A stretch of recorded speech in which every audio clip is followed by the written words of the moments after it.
नमस्कार दोस्तों, मेरा नाम है सोनू और आप देख रहे हो हमारा हिंदी यूट्यूब चैनल हिटसन। तो आज का हमारा जो वीडियो टॉपिक है दोस्तों, इसमें हम एम्प्लॉयबिलिटी स्किल्स जो कि एक कॉमन सब्जेक्ट है आईटीआई के स्टूडेंट्स के लिए, उसमें जो एक टॉपिक होता है information sharing and information understanding, जिसमें हम इन्फॉर्मेशन को शेयर करते हैं और उसको समझते हैं।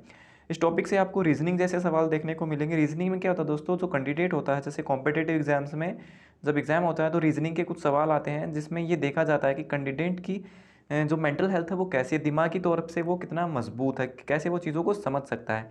तो इसी प्रकार के प्रश्न अब एम्प्लॉयबिलिटी स्किल्स में भी आने लगे हैं और ये प्रश्न मैंने लिए हैं निमी की एक नई ई बुक से, जो एक ईएस की जो ई बुक है, ये भारत स्किल्स की वेबसाइट पर भी आपको मिल जाएगी।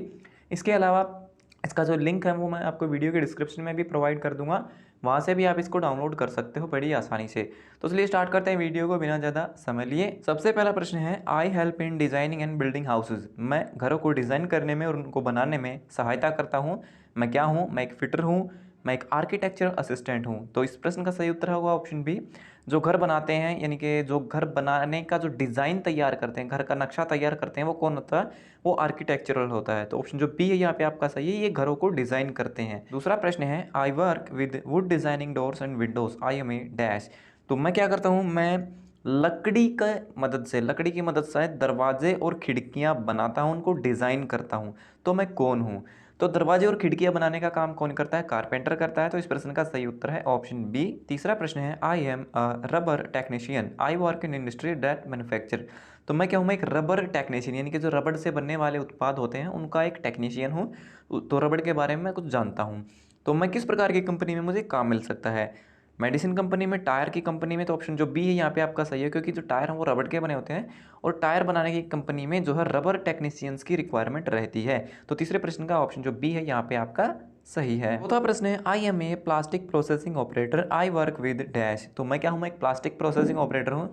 तो मुझे किसके साथ काम करना होगा? तो बेसिकली आप तो जानते हैं प्लास्टिक प्रोसेसिंग ऑपरेटर जो प्लास्टिक के बारे में जानकारी रखता है, तो प्लास्टिक से बने हुए उत्पादों के साथ ही वो काम करेगा। तो इस प्रश्न का सही उत्तर होगा option B, polymeric material. Polymeric का मतलब क्या होता है? पॉलीमर का मतलब होता है प्लास्टिक, जैसे पीवीसी। पीवीसी पाइप आपने देखे होंगे घरों में, जो पाइप, जो पानी के पाइप होते हैं सफ़ेद रंग के, पीवीसी पाइप।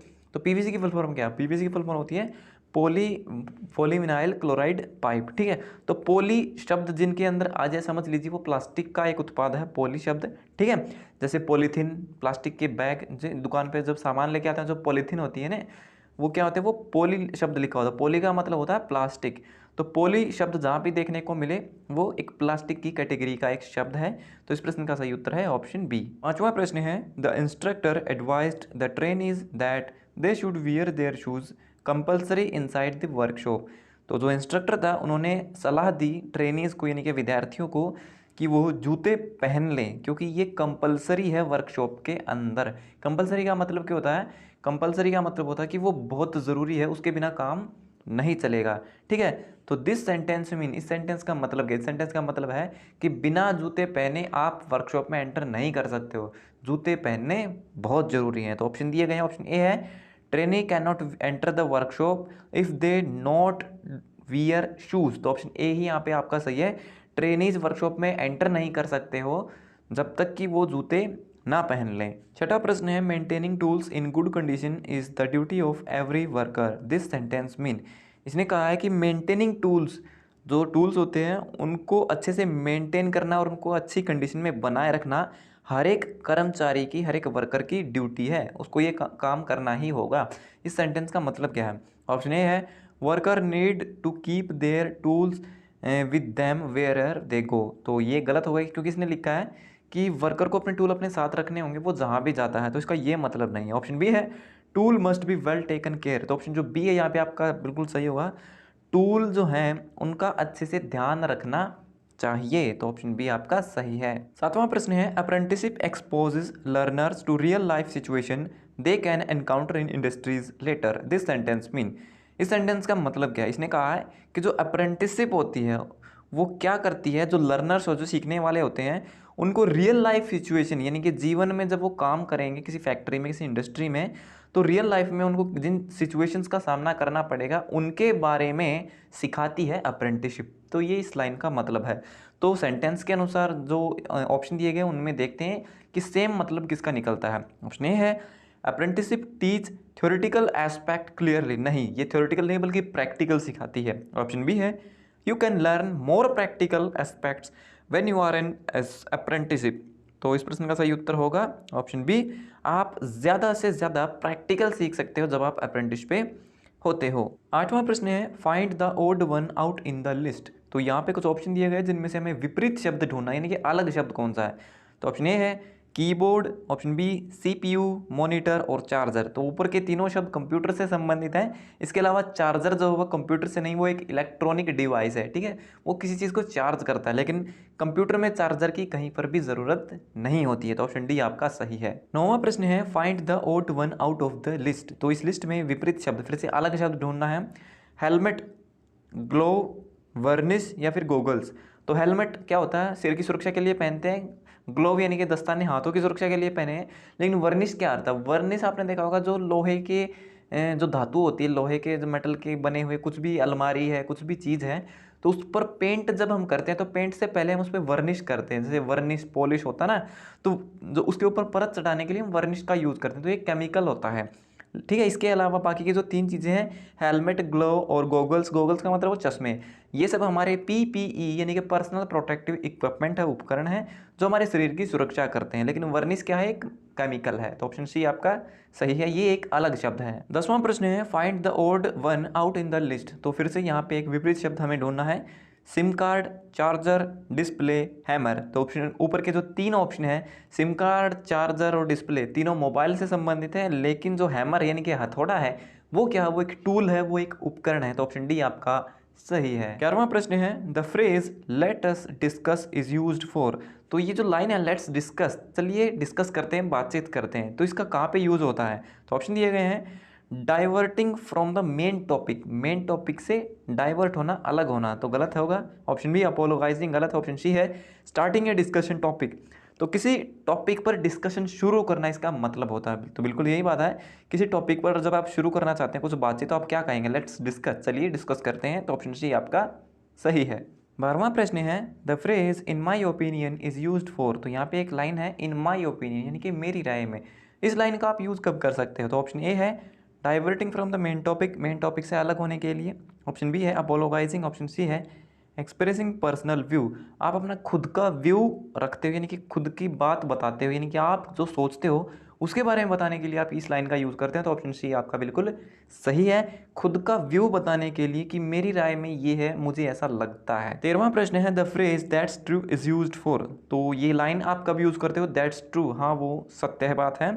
ऑप्शन ए है डाइवर्टिंग, ऑप्शन बी एग्रिंग, हाँ ऑप्शन बी आपका बिल्कुल सही होगा। जब आप किसी बात से सहमत होते हो तब आप बोलते हैं हाँ ये बात सही है, दैट्स ट्रू। ऑप्शन बी आपका सही है। अगला प्रश्न है Rajan was looking at his shoes during the group discussion, what mistake did he do. Rajan नाम का कोई लड़का है और वो बार बार अपने जूतों की तरफ देख रहा है बातचीत के दौरान, तो वो क्या गलती कर रहा है। तो ऑप्शन दिए गए गेस्चर यानी कि उसकी खड़े होने की पोजीशन है जो वो गलत है, ठीक है। ऑप्शन बी है नो प्रॉपर आई कॉन्टैक्ट। तो ऑप्शन बी आपका बिल्कुल सही होगा, वो सही तरीके से आई कांटेक्ट नहीं बना रहा है, क्योंकि जब भी आप किसी से बातचीत करते हो, डिस्कशन करते हो, तो सामने वाले के साथ आई कांटेक्ट, आंखों का कांटेक्ट होना ज़रूरी है। आपको आंखें छुपानी नहीं चाहिए, इस ऐसा करने पर सामने वाला समझता है कि आप झूठ बोल रहे हो, ठीक है। तो नो प्रॉपर आई कांटेक्ट, उसका आई कांटेक्ट सही नहीं है। 15वां प्रश्न है what is important about your voice, आपकी वॉइस के बारे में इंपॉर्टेंट बात क्या है, वॉल्यूम, स्पीड और टोन। तो ऑप्शन डी आपका यहाँ पे सही होगा। इन तीनों बातों का ध्यान रखना चाहिए जब भी हम बातचीत करते हैं किसी से। हमारी वॉल्यूम ज़्यादा तेज़ या कम नहीं होनी चाहिए, स्पीड का ध्यान रखना चाहिए, इसके अलावा हमारी टोन अच्छी होनी चाहिए, यानी कि मीठी आवाज़ में हमें उनसे बात करनी चाहिए, ठीक है। टोन का मतलब होता है कि वो गुस्से से बात कर रहा है, ठीक है, या फिर वो क्रूरता के साथ बात कर रहा है, या फिर वो दया के साथ बात कर रहा है। तो टोन का हमें ध्यान रखना चाहिए, सिचुएशन के अनुसार हमें अपनी टोन बदलते रहना चाहिए। तो ऑप्शन डी आपका सही है, ऑल ऑफ दीज। 16वां प्रश्न है when you leave a message in someone's voice mail what is most important. जब आप किसी को मैसेज छोड़ते हो वॉइस मेल में, वॉइस मेल आपने देखा होगा, एंड जब भी आप कोई हॉलीवुड फिल्म देखते हो तो आपने देखा होगा जब कोई व्यक्ति किसी को फ़ोन करता है और सामने वाला फ़ोन नहीं उठाता है, उसमें एक मैसेज बोलता है कि आप मेल छोड़ दीजिए, वो बाद में आके कॉन्टैक्ट कर लेंगे, तो वो होता है आपका वॉइस मेल। तो वॉइस मेल छोड़ते समय इंपॉर्टेंट बात क्या है, किस चीज़ का हमें ध्यान रखना चाहिए। तो ऑप्शन दिए गए हैं से द डेट एंड टाइम, आपको डेट और समय बताना है, तो गलत बात। ऑप्शन बी है से योर टेलीफोन नंबर, जी नहीं, टेलीफोन नंबर बताने की ज़रूरत नहीं क्योंकि वॉइस मेल जब जाएगा तो टेलीफोन नंबर वैसे ही दिख जाएगा। ऑप्शन सी है just because it is available, क्योंकि वो अवेलेबल है तो ये तो कोई बात नहीं हुई, आप वॉइस मेल ज़रूरी नहीं कि आप वॉइस मेल छोड़ें, आप मना भी कर सकते हैं। ऑप्शन डी है say who are you and the purpose of call and ask to call back. तो ऑप्शन डी यहाँ पे आपका सही होगा, आपको बताना होगा कि आप कौन हैं, आपने क्यों कॉल किया है, और आप उनसे पूछ लीजिए कि अगर उनके पास समय है तो प्लीज़ वापस से कॉल कीजिए, तो ये आपको पूछना चाहिए। 17वां प्रश्न है sending emails to communicate information is a form of dash.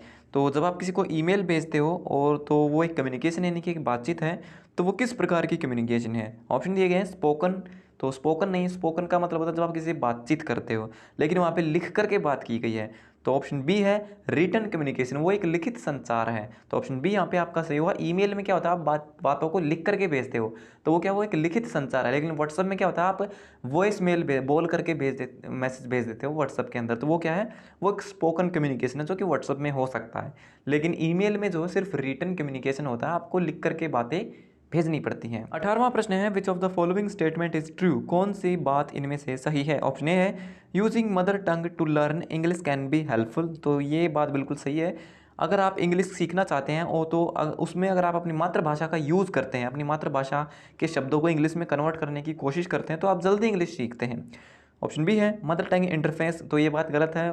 जो मातृभाषा है वो इंग्लिश सीखने में बुरी नहीं है, मतलब उसमें इंटरफेयर नहीं करती है, वो हेल्प करती है। तो ऑप्शन ए ही यहाँ पे आपका बिल्कुल सही है, बाकी सभी गलत हैं। 19वां प्रश्न है we read and type in English whenever we, तो ऐसी कब परिस्थिति होती है जब हम इंग्लिश को पढ़ते भी हैं और लिखते भी हैं। तो ऑप्शन ए है बुक टिकट फॉर ट्रेन्स और मूवीज़, जब हम टिकट बुक करते हैं तो हम इंग्लिश को पढ़ते हैं, जी हाँ पढ़ते हैं, और लिखते भी हैं, जी हाँ लिखना भी पड़ता है। कई बार हमें अकाउंट नंबर लिखना पड़ता है, अपना नाम लिखना पड़ता है, तो इंग्लिश में हम लिखने का और पढ़ने का काम दोनों काम करते हैं। तो ऑप्शन ए यहाँ पे आपका सही है। 20वां प्रश्न है Kumar is pasting stickers on the box, he is busy, the pronoun here is. तो कुमार नाम का कोई लड़का है और वो स्टिकर्स को चिपका रहा है बॉक्स के ऊपर, तो वो बहुत ही बिजी है। तो इसमें है प्रोनाउन कहाँ पर है, इस सेंटेंस में प्रोनाउन कहाँ पर है।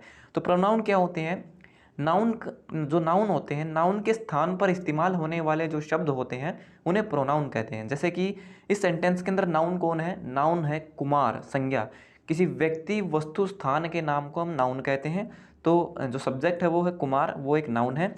और उस कुमार के स्थान पर हम किसका यूज़ कर सकते हैं, ही का यूज़ कर सकते हैं। तो ही इज़ बिजी, ठीक है, कुमार बिजी है, तो नाउन के स्थान पर हम प्रोनाउन का यूज़ करते हैं। तो प्रोनाउन क्या है, ही, यानी कि वह बिजी है। तो ऑप्शन जो डी है यहाँ पे आपका बिल्कुल सही होगा। ही जो शब्द है वो एक प्रोनाउन है जो कि नाउन के स्थान पे यूज़ किया गया है।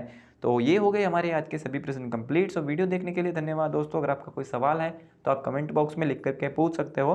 तो मिलते हैं हमारी अगली वीडियो में, तब तक के लिए नमस्कार।